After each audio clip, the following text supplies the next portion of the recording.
So arguably the biggest hurdle that you're going to face as an early stage agency owner is getting your first client, right? Actually getting paid for the first time, onboarding that client for the first time. That's going to be the first big goal and the first big hurdle that you face, okay? And so what I've just created is a 6-step process for you to go through so that when you start your agency, you can just turn off your brain, follow these 6 steps, and if you follow them properly, you hit that first client. And so if you don't know who I am, I'm Matt. I built an agency and now I'm building a coaching business, basically teaching people what I did with my agency and still do with the coaching business. And really the whole goal with that is we help early stage agency owners hit 10K per month. Okay? So I have a list of 6 things right here. So I'm not going to waste any more of your time. The first one is setting up your niche, problem, solution, and offer. Okay? So there's 4 there. Let's break them down. So first of all, the first thing that you should be doing is picking a niche. Okay? And so I have countless videos on what niches you shouldn't go into, what the best niches are, how to pick a niche, blah, blah, blah. But end of the day, pick one niche, right? Don't go into multiple niches. Pick one niche, okay? And then once you pick that one niche, the second thing is finding a problem that niche has, right? So the worst thing that you can do is come into the agency space and just be like, okay, yeah, I'm kind of good at making websites, so I'm going to make websites. And then pick your niche, right? That's not how you want to go about it. You're going to pick your niche and then find a problem your niche has. So where are the pain points? What problems do they actually have? And then it's only after you've defined the big problem your niche has is when you can actually make your solution, right? And so the solution is the service that you're going to be doing or the product that you're going to be selling that's going to basically solve the niche's pain point, right? So you find the niche, you kind of discover their pain point and problem, you make a solution around that pain point or the problem to solve that problem. And then number 4, you craft an offer around your solution, okay? And so first of all, before we get into any cold calling, content posting, anything like that, your offer is going to be 80% of your client acquisition efforts, right? You can have everything else perfect, but if you have a shit offer, nobody's going to buy, right? And you can have everything else kind of mediocre, but with a grand slam offer, you're still going to get a lot of sales, right? So the offer is the highest leverage, biggest needle mover that you're going to have for your agency. Okay? When you're just starting out, your offer won't be great. It can be pretty good, but it won't be like 10 out of 10 perfect because you don't have any results, you don't have any proof of work. So you can craft a pretty decent, like a pretty good offer for your first offer. And then you want to keep on iterating and getting it better as you've tested your service, you can prove it works. So you have like more crazy and more like scary risk reversals and you can keep on building on your offer, right? But the first thing you need to do is define a niche, define a problem, define a solution to solve that problem, and then create an offer around that solution. Okay? That's step 1. After that, step 2 is the 24-hour setup. Okay? And so what this is you're going to set a timer on your phone for 24 hours. And only in that 24 hours are you allowed to do the kind of non-needle moving, but important tasks. So something like creating a logo, creating a business name, setting up your domain, setting up a website if you want to do that. Like, setting up, like a Stripe account, setting up your LLC, or if you're in Australia, your ABN, like your business registration, all that shit, you want to get done in 24 hours. Because none of that moves the needle towards your goal, but that's all like kind of important stuff that you should get done, right? So that you see people that come to the agency space and they spend a week building the website. They spend a week making their logo, their name, getting the LLC set up, all that shit, right? I want to give you a maximum of 24 hours to do all that, okay? There's no reason that you should be spending any more time on it. So what I would do, if you're just starting out right now, is write down a list of tasks and break them into kind of logistical and needle moving. So a needle moving task will be something like cold calling that actually moves the needle and helps you towards your first client. But a logistical task is something like making a logo, right? It's not going to help you get your first client, but it's just something that you should probably be doing, right? So write down that list and sort it to logistical and just like real needle moving work. And all that logistical tasks, all of them that you can do within 24 hours, do them. And if you can't do it within 24 hours, then start the process of it, right? So maybe like getting your LLC set up takes a few days because you have to go back and forth. Start doing that in those 24 hours, right? And then after those 24 hours, you don't want to think about those logistical tasks anymore, right? So make the logo, make the name, make all that shit in those 24 hours, and then don't think about it.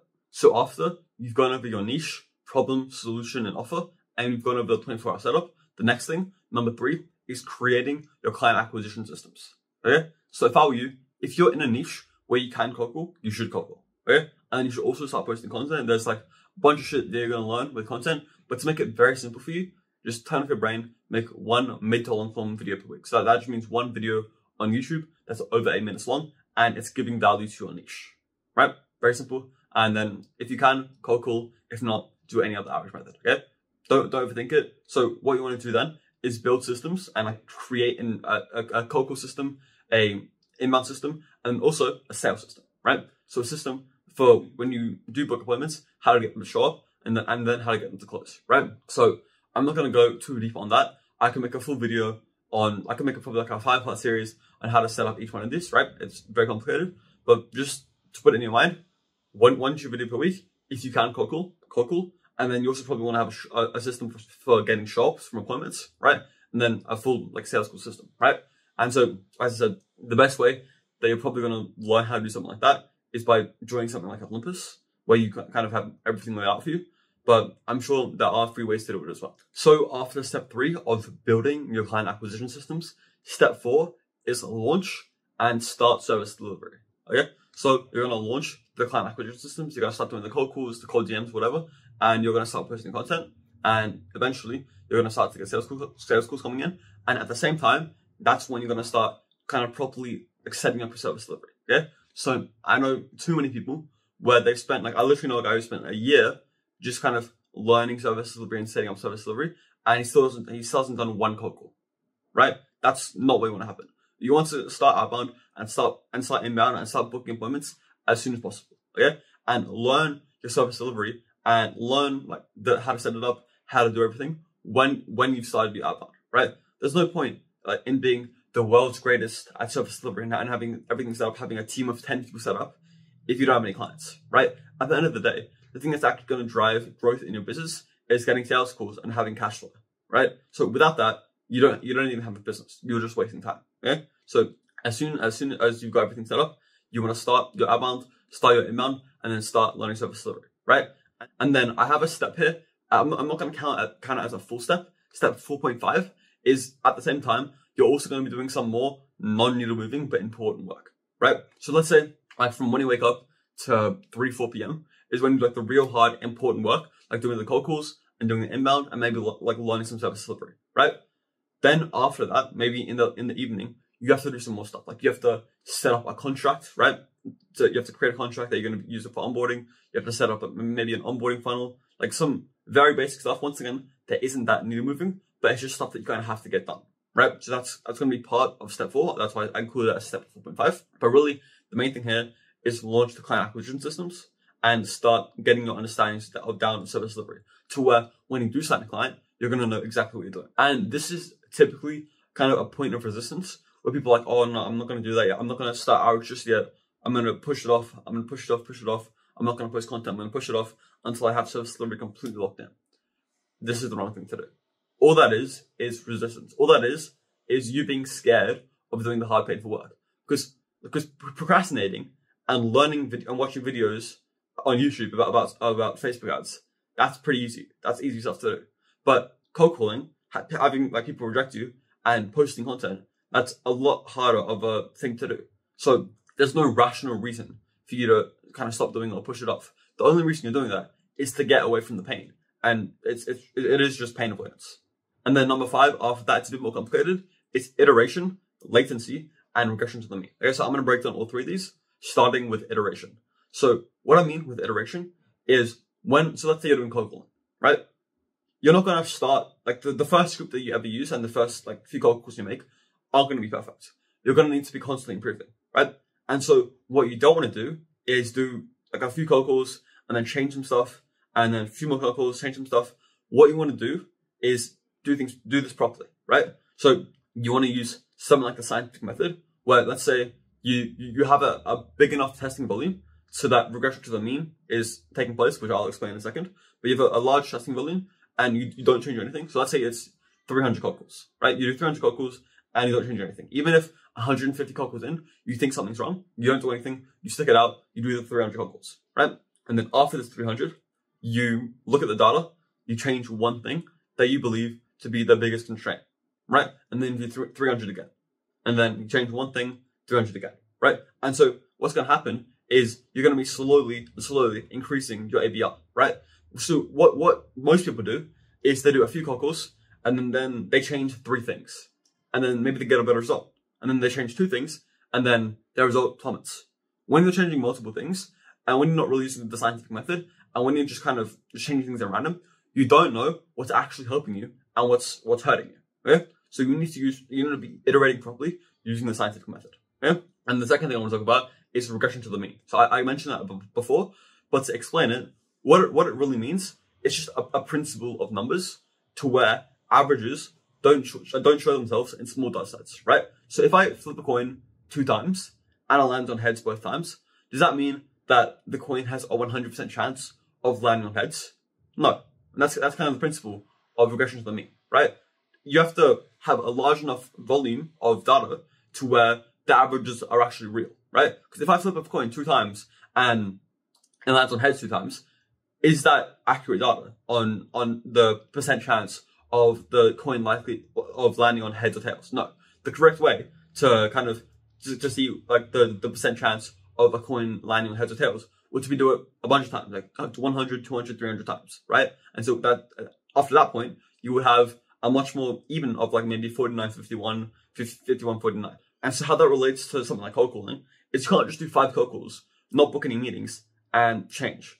Or also, you can't just do 10 cold calls, book 1 meeting, and then think, okay, this is perfect. No, you need to have a large data set. So I would recommend a minimum something like 300 cold calls, right? So you do 300 cold calls with 1 process and you don't change anything, right? So you let regression to the mean take place. You see how many appointments you book, and then you iterate something. Then 300, don't change anything. Let regression to the mean take its place. Then you iterate, right? And so those are the first 2. But then number 3, the most important one, and probably even over those 2, the most overlooked one is latency. And latency just means time elapsing, right? So at the end of the day, whether you like it or not, it's going to take time. You're not gonna start your agency today and have a client in 2 days, right? There's going to be a time that elapses between you starting a cold calls and you starting to post content and you getting a first client. So what you really don't want to do is have like an over optimistic time frame where you think you're going to make 10K per month in 45 days, right? Obviously, that's ridiculous. That it is 100% possible to make a lot of money in like a few months if you have the right guidance and you're doing everything right, 100%. And obviously, if you have experience beforehand, then that helps. But you need to be realistic with yourself. You need to understand that it's going to take time. You don't want to be, as I said, overly optimistic, and then you kind of get your goals crushed when you realize, oh, like I wanted to make 10K in 30 days, but it's been 30 days and I haven't even booked a meeting yet. So if you can understand these 3 things, iteration, using the scientific method to iterate and change things, regression to the mean, having a big enough kind of volume of data to test from, and latency, just understanding that it's going to take time and time needs to elapse to go from cause to effect, right? If you can understand those 3 things and do the 4 steps beforehand, then you're really setting yourself up for success. Okay? And so after that, after step 5, the final step, step 6, is actually landing that first client. So maybe it'll take you 50 sales calls. There's a good chance that, especially if you don't have the right guidance, if you don't really know what you're doing, you're gonna suck for a long time with something like sales tools and something like cold calls. So there's a good chance you might close someone on your second call, but it also might be your 50th call, right? So once again, iteration, regression to the mean, and latency are very needed to kind of understand, right? But eventually you get to step 6 and you will sign your first client, right? And then from there, that's when you can even kind of consider yourself as an agency, right? So if you don't have any clients, or even if you really, and you're not making any money, how are you an agency? Like, sure, you've created a cute logo, you've done this, you've done that, but you don't have appointments coming in. Like, if you're just starting and you've been in the game for a few months, and you have you're not doing any outreach, you're not posting any content, you're not doing anything, you don't have an agency. You're just a freelancer with some logos. Okay, so just to recap on these 6 things. So first of all, the first thing you have to do is define your niche, your problem, your solution, and then create the offer around that, right? Then you do the 24-hour setup where you go over all the kind of logistical stuff that isn't as important, but it's just the shit that you have to do. And then step 3 is you build out the client acquisition systems, right? So inbound, outbound, and like maybe show up and sales, right? And then step 4 is you launch the client acquisition systems and you start learning service delivery. Then step 5, most important thing to understand, iteration, latency, and regression to the mean. And then after that, step 6, you'll actually end up signing your first client. Okay, so I promise you, if you just follow these 6 steps and you're disciplined enough to stay consistent and follow these 6 steps properly, that will result in you landing your first client. Okay? So obviously, if this helped you do all the YouTube stuff, like, comment, subscribe. And if you are an early stage agency owner, meaning you're making between 0 and 5K per month with an agency, then the first link in the description is for you. It's like, a little VSL funnel. Click on that if you want to. Book a call, see if we can help you. If not, no worries, obviously no pressure. But one last thing that I always say is this video has been like maybe 15 minutes long. If you've had the attention span to watch a 15-minute video, then boom, already you're probably ahead of the majority of your competition. Because the majority of people maybe your age, your competition right now, are doom scrolling on TikTok, right? Their attention span is completely fried. So you've been able to watch one proper educational long form video. So already, hats off to you. You're doing the right thing. And I'll see you next one. Yeah, bye bye.